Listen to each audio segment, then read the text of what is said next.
السلام عليكم، ازيكم؟ عاملين ايه؟ يا رب تكونوا كويسين. معانا النهارده اكله، هي مش اكله، مش طبيخ، هي حلويات. هنعمل بسبوسه.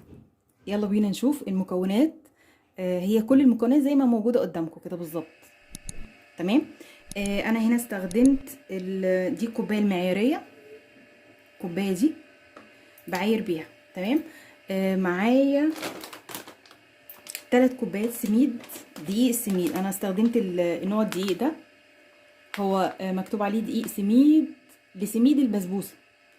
ماشي. ممكن انت تشتري نوع دقيق يكون من عند العطار سايب، مش معبأ في اكياس كده. تمام. اخدت 3 كوبايات من الكوبايه دي اللي هي الكوبايه المعياريه دي. تمام. دول 3 كوبايات دقيق سميد، بيكون شكله كده حبيبات.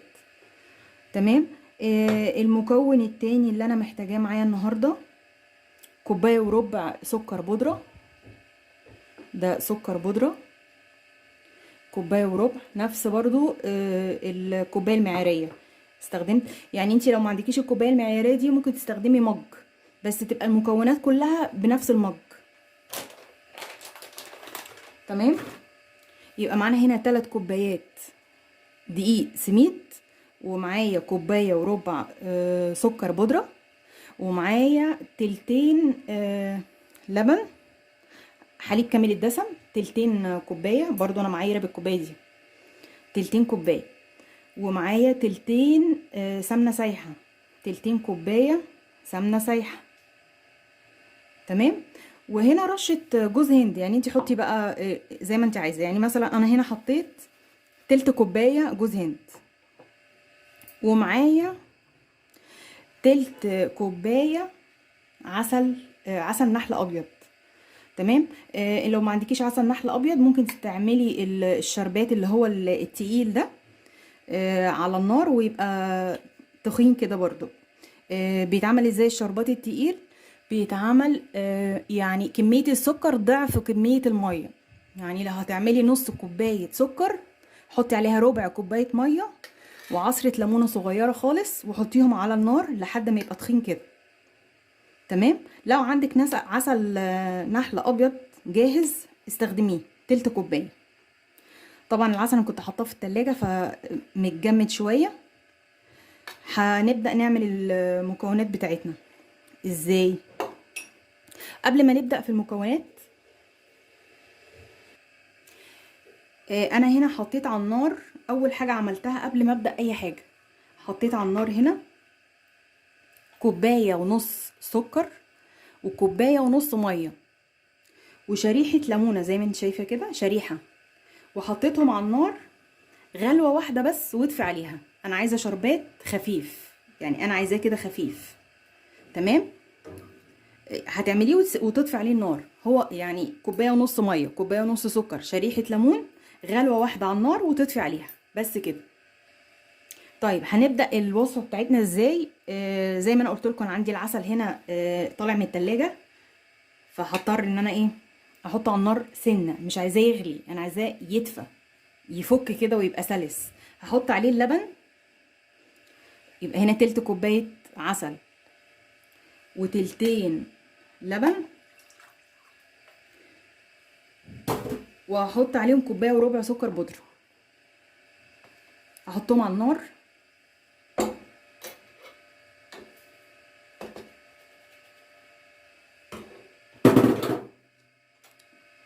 هحطهم دلوقتي على النار لما يتجانسوا مع بعض ويبقى الخليط دافي، لان انا عندي اللبن برضو ساقع طالع من التلاجة، فانا عايزاهم يكونوا سايحين مع بعض كده بس مش مغلي، عايزاه دافي بس مش اكتر. تمام. حطوه على النار وارجع لكم تاني. انا هنا عندي الخليط بقى متجانس، وده بيكون شكله يا دوب بس دافي. لو عندك ميكرويف حطيه بس ايه ثانيتين كده في الميكرويف هيفك ويبقى حلو برضه. ما عندكيش حطيه على البوتاجاز بس كده. يبقى المكونات اللي هنا ايه: تلتين كوبايه لبن، كوبايه وربع سكر بودره، وعندنا وتلت كوبايه عسل ابيض. تمام. هركنهم دلوقتي على جنب. يلا بينا نعمل البسبوسه بقى بجد. انا هجيب هنا بوله معايا بلاستيكه كده اللي هعجن فيها. هحط الدقيق، تمام، وهحط تلت كوبايه جوز هند ناعم، ماشي، اهم حاجه يكون ناعم بس. هقلبهم مع بعض عشان يختلطوا، وبعدين هبدأ احط السمنة. طبعا السمنة لازم تبقى سايحة.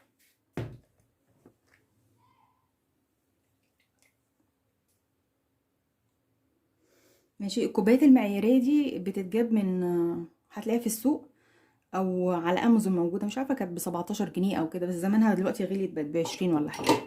تمام. هقلب بقى المكونات دي مع بعض،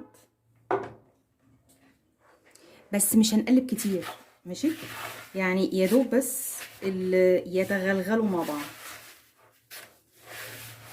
يا دوب يعني السمنه تغلف حبايات السميد ويبقوا عاملين زي الرمله كده.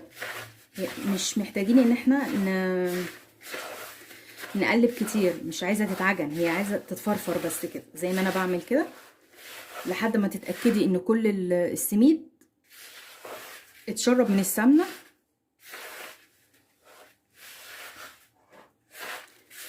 بس كده خلاص. هبدا بقى ايه، اهي كده انا ايه بالنسبه لي شربت السمنه كلها، بقت بالشكل ده اهي، بقت عامله زي الرمله كده المنديه. تمام. الخطوه اللي بعد كده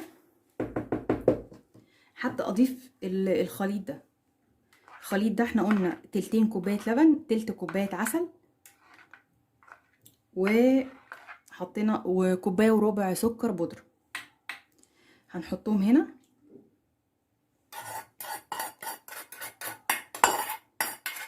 ونبدا نخلطهم مع بعض.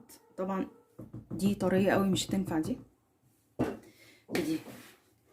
بس مش هنعجن، يعني يا دوب نخلي المكونات تتشرب، مش عايزين نعجنها.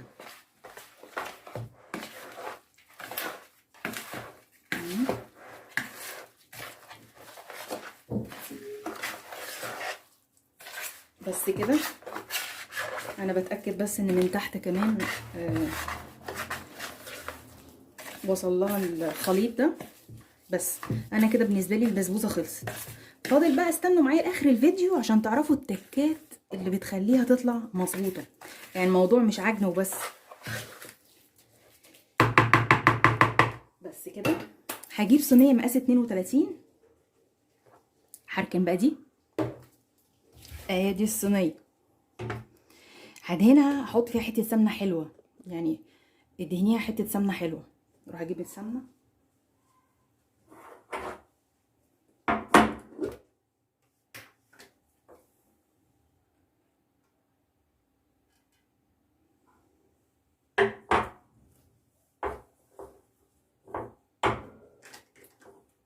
بس كده. انا مش عايز اوزع بس السمنه.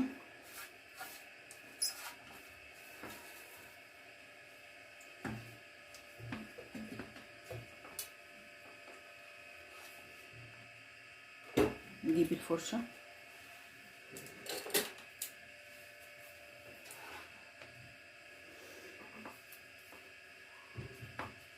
احط في الجناب كمان يعني ممسوحه بالسمنه برضه. تمام. بس كده.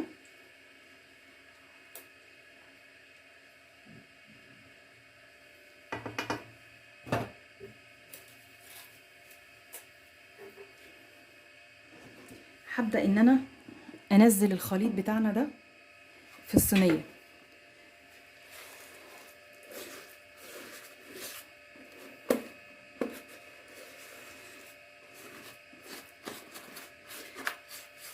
يعني كل ما تبقى السماكه بتاعتها رفيعه رقيقه، يعني طبقه رقيقه، هتكون احسن. عشان كده انا قلت لكم الصينيه تكون مقاس 32، ويفضل ما يكونش ليها اجناب عاليه، يعني تبقى ايه شبه صينيه البيتزا كده. تمام. اهي انا كده ايه على قد ما اقدر وزعتها، بس برضو مش كفايه، انا عايزه اطلع الهواء اللي فيها. اطلع الهواء اللي فيها ازاي؟ ان انا همسكها انكتها كده. شايف؟ بصي اهي كده انا بطلع الهواء اللي فيها، وهي كده بتتساوى.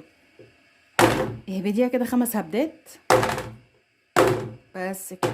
كده الصينيه بتاعتي جاهزه للفرن. لا مش للفرن، هدخلها دلوقتي التلاجة ربع ساعة. ليه تلاجة؟ عشان انا عايزاها تتماسك. هحطها في التلاجة وارجع لكم. انا كده دخلت الصينية في التلاجة. هعمل ايه دلوقتي؟ عندنا شوية مواعين. ابدأ بالكوباية الازاز عشان هي ايه ما فيهاش دهون.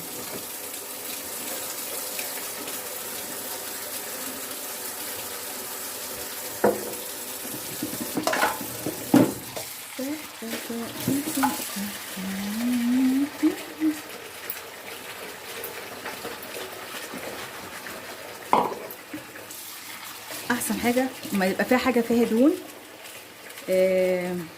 افتحي الميه السخنه، تبقى ميه مش سخنه قوي يعني عشان ايديكي برضه.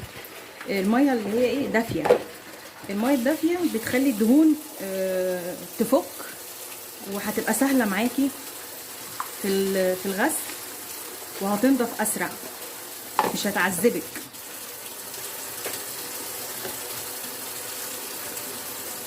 ماشي.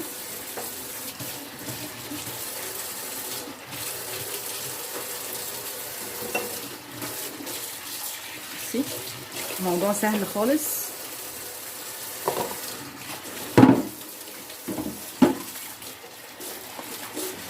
مين زيكم، مين فيكم بيحب المواعين زيي؟ اكتبوا لي بقى بتحبوا المواعين ولا لا. مش عارفه، البنات ما بتحبش المواعين بس انا بحبها.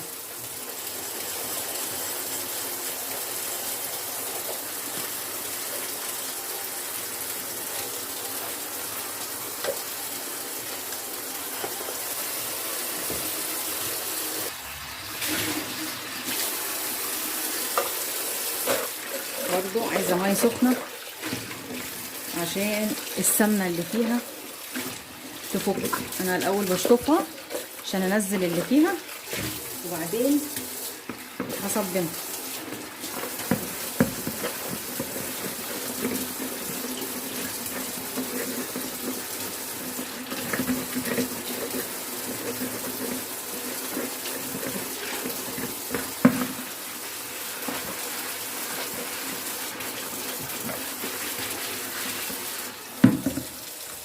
نغسل برضو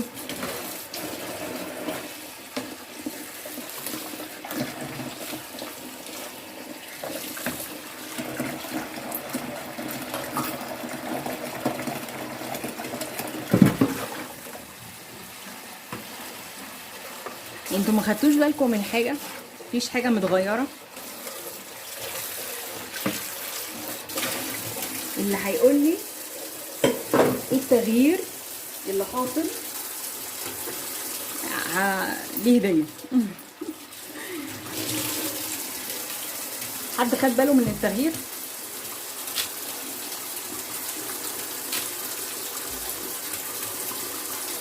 انا عملت تغيير في المطبخ. كده انا خلصت المواعين، والهريسه في التلاجة بتجمد. بجمدها شويه عشان ما تبقاش سايبه. هعمل ايه دلوقتي؟ هولع الفرن واجهزه قبل ما اطلع الهريسه او البسبوسه من التلاجة. لازم يبقى الفرن شغال قبلها ب10 دقايق او 5 دقايق.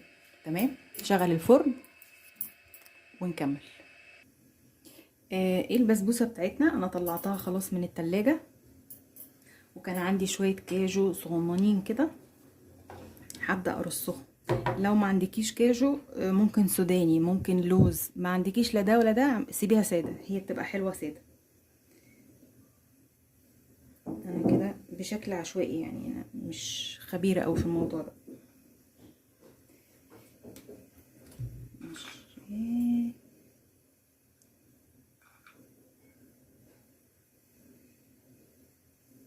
شايفين هي ما دخلت التلاجة جمدت شوية، يعني قوامها بقى ايه، ماسك نفسه شوية، يعني بدليل ان السمنة اللي على الوش دي اتجمدت، كانت سايبة.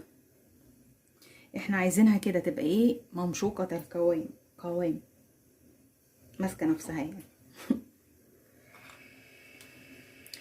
انتي بقى ايه ومهاراتك الفنية والهندسية، وزعي المكسرات اللي عندك بالشكل اللي انتي تحبيه.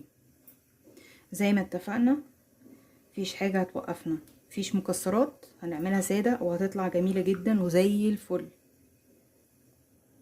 تمام.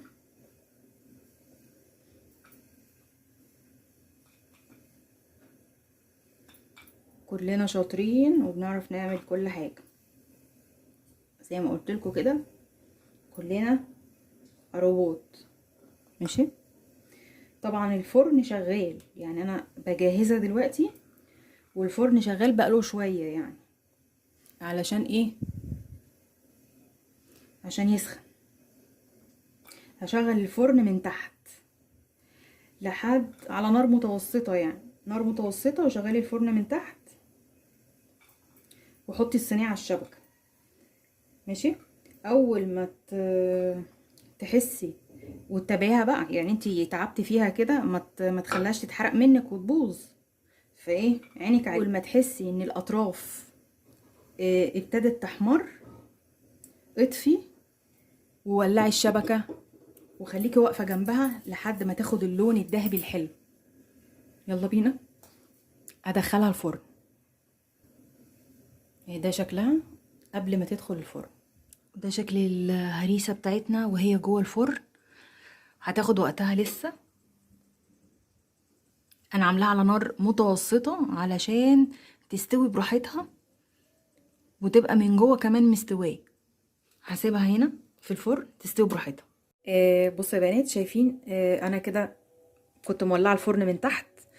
الحروف بتاعتها زي ما انتوا شايفين احمرت واخدت وش برضو، يعني هي الحروف وبرضو اخدت وش، بس انا مش محتاجه ان انا اغمقها سنه كمان، فهولع الشوايه، هدخلها الفرن تاني وهولع الشوايه من فوق، بس مش اكتر من دقيقه، يعني هفضل واقفه لها كده عشان ما تتحرقش.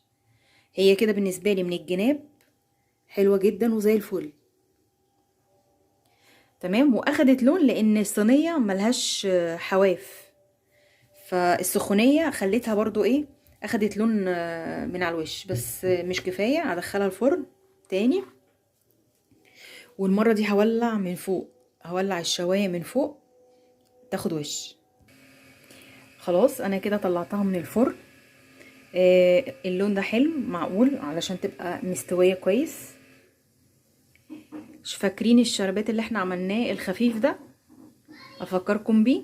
حطينا كوبايه ونص سكر وكوبايه ونص ميه وشريحه ليمون وحطيناهم على النار غلوه واحده بس. هنبدا بقى ان احنا نشرب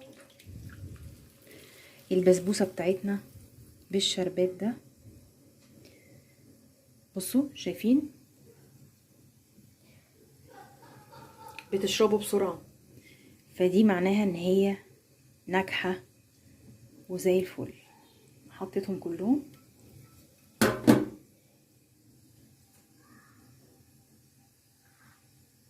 اهي، هي بتشربوا واحده واحده، بتشربوا. هوريكم شكلها بعد شويه تكون شربت الشربات ده وارجع لكم تاني. اقطع منها. شايفين السمك بتاعها حلو قوي ومستويه جدا جدا من جوه، مش بيضه. شايفين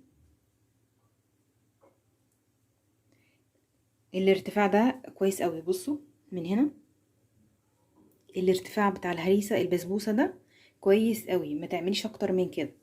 شايفة الجوانب بتاعتها جميلة جميلة. هنعملها ازاي؟ في ناس بتحب تاكلها كده، وفي ناس بتحب تاكلها بالقشطة. بسبوسة بالقشطة، هي دي البسبوسة بالقشطة اللي بيقولوا عليها.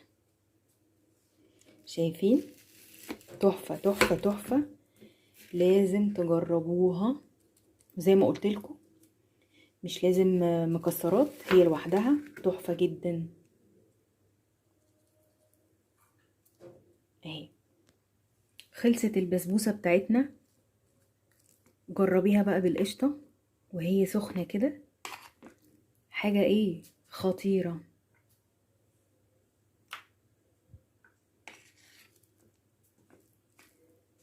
بجد بجد لازم تجربوها. حاجة ولا في الخيال، طعم وريحة فظيعة. اتفضلوا معايا. شايفين؟